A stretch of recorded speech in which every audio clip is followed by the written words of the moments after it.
We're gonna check out this video of what this country is turning into. Well, Chicago has a long and rich tradition of public art. But right now, there is a mural of a woman in the city's North Center neighborhood that's really sparking a lot of reaction. Regina Waldrop looks at why the image is attracting so much attention. Near the corner of Montrose and Western, a striking image adorns the side of a three-story brick building. It was horrible what happened to her, so this is something small that they could do. I think it's a great way to represent someone, especially in a really fantastic, just great artistry. This mural is in honor of Irina Zarutska, a 23-year-old Ukrainian refugee. She was stabbed to death last August on a train in North Carolina by a man with a history of mental illness. The mural is part of a nationwide project called Remember Irina. The goal, according to the website, is to make a public record. All right, I can just tell you straight up without even going any further. I guarantee if it was a black person that mural was up there for, or better yet, a Democrat, there would be no issue with it. Of a preventable death. There are also murals like this one in Miami, New York City, LA, and Washington, D.C. Only a few weeks old, the artwork has now been defaced twice, we're told. The spokesperson for the Remember Irina Memorial Project says it's funded through a combination of private supporters and community crowdfunding. Elon Musk has given $1 million to the project, which for some is problematic. I think he's a pretty not great person for sure. So yeah, definitely there's a gray area. Any mural honoring someone is good, but I don't know. I wouldn't be surprised if Elon Musk has ulterior. You see, that's the thing though. There should be no but in there. When she said what she said, with any mural honoring anyone that someone died, that should just leave it at that. It shouldn't be no but after it.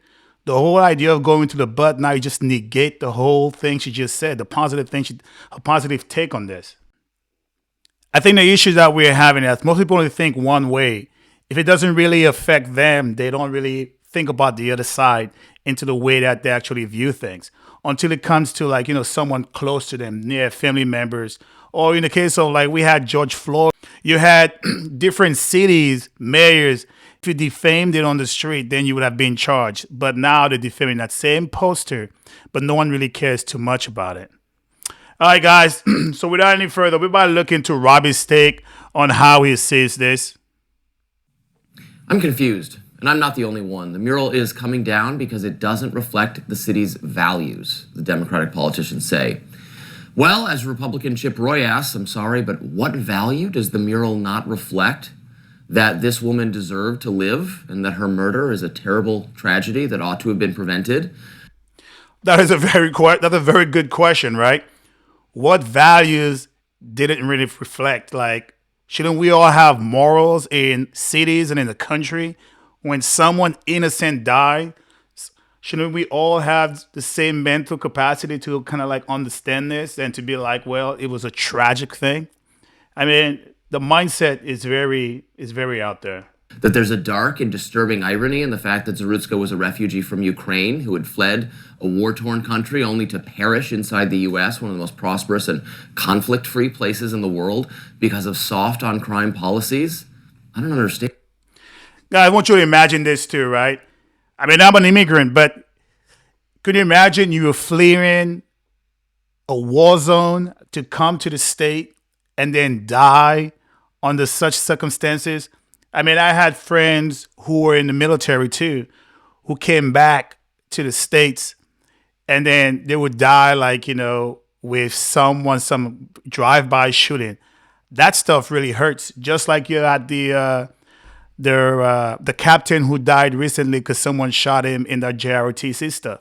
Those things really hurt. But the idea too is you have someone going and trying to memorialize that person by creating a mural, and then you still have some bad takes about it.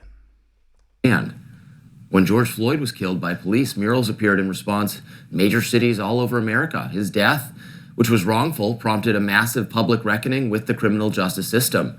Now another reckoning is needed. Our subways are unsafe. Our streets have too many violent and mentally ill people.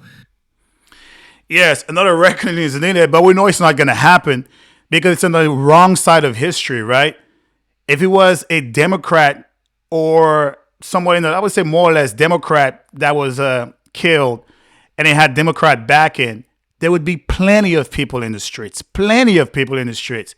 But again, Republicans, more conservative, you try to do things in a different way, we don't get the same attraction that Democrats get.